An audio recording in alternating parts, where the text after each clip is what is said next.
agora para a quarta e última questãozinha desse nosso bloco de atividades, enfim, que tratam sobre assuntos tão importantes. Esse assunto tão importante, né? Uma questãozinha de 2015 que diz o seguinte: observe a figura abaixo. Ela também é uma figura antiga, né, gente? Como tá em preto e branco, ela ficou um pouquinho distorcida, mas o que a gente pode ver aqui, ó? Um tronco, né, provavelmente um pelourinho, que é ali o centro das vilas, uma pessoa castigando outra, né? Então a gente tem aqui uma espécie de feitor. Esse feitor, muitas vezes, ele era um negro liberto e que via na atividade do feitor uma possibilidade de ascensão social. Então, ele ia, não queria nem saber se ele um dia já tinha estado no lugar da pessoa que estava sendo castigada, né? E aqui nós temos um público, né, assistindo, muitas pessoas negras, muitas pessoas provavelmente escravos, enfim, presenciando aquilo. E na imagem de baixo nós temos aí o cotidiano, né, nas fazendas, o trabalho, enfim, as pessoas, os escravos sendo, enfim, explorados, vigiados, né, pelo feitor, ok? Vamos ver aqui, ó, o que a enunciado da questão diz. Considere as seguintes afirmações sobre o processo escravista no Brasil. Item 1. As relações sociais entre senhores e escravos no Brasil eram definidas pelo equilíbrio de poder estabelecido pela miscigenação, conferindo à experiência histórica brasileira o caráter de democracia racial. Gente, seria um sonho, né, se isso realmente tivesse acontecido. Primeiro, não existe um equilíbrio de poder estabelecido e muito menos uma democracia racial. Nós estamos no século XXI e ainda assim nós vemos uma grande disparidade entre classes, nós vemos uma grande desigualdade social, principalmente sobre a civilização, enfim, desculpa, sobre a etnia negra, né? Enfim, sobre os ex-escravos, ok, pessoal? Item 2, né? O que é que nós temos como item 2?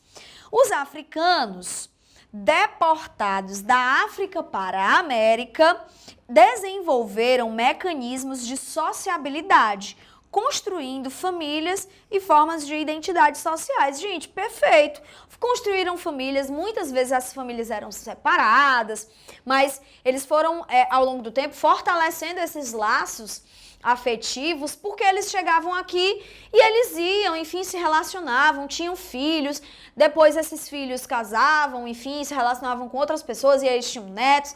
Então era uma forma de resistência também, era uma forma de sociabilidade entre eles, constituindo identidades sociais, novas formas de se relacionar, novos costumes, características, folclore, enfim. A gente vai ter aí o sincretismo religioso, uma espécie de mistura de elementos da religião enfim, da religião africana com o catolicismo, tá? Resultando aí numa outra, numa outra religião, tá? Novos hábitos, costumes, etc. Isso, gente, ao longo de todo o período colonial, tá? Ao longo de 100, 150, 200, 300 anos, ok?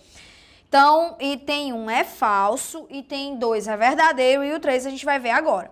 A Lei Áurea, que foi o quê, gente? Lei Áurea, tá? Do ano de 1888, né? O 13 de maio de 88, que a gente vai ter essa lei, né, que vai abolir a escravidão, pelo menos, tá?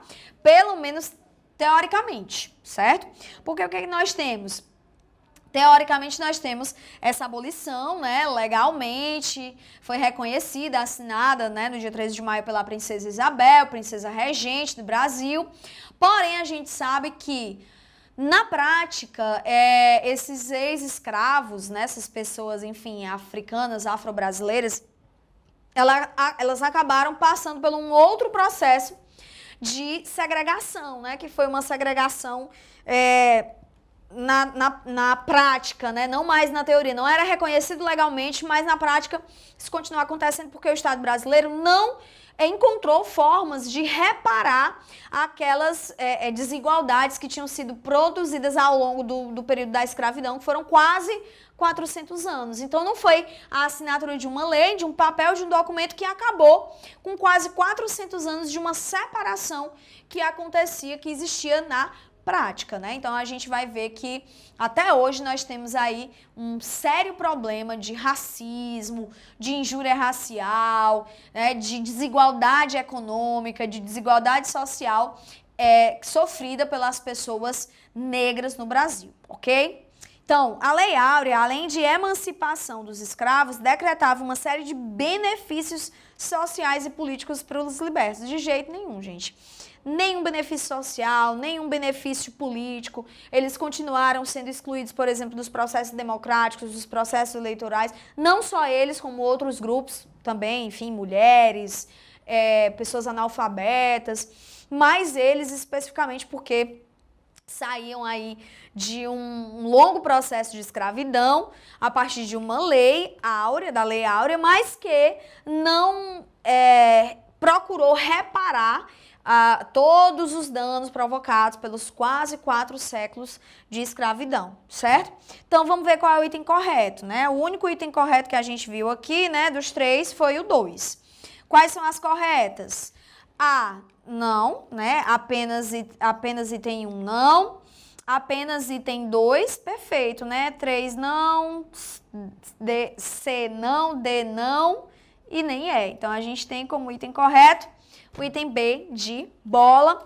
2 imagens aqui ao final, gente, para a gente dialogar também sobre essas relações, né, entre pessoas negras, escravas e pessoas brancas. Sempre era uma relação de servidão, subserviência. Olha só, olha nessa imagem aqui, mais à direita de vocês, esse escravo, ele está vestido, mas ele está descalço. Então, ele ainda era um homem cativo, ele tinha um dono.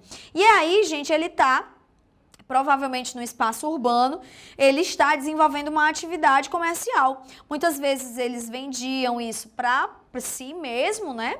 Para ter, enfim, aquele pecúliozinho, enfim, onde ele podia comprar sua alforria, ou também muitas vezes ele estava trabalhando para o seu dono, ok?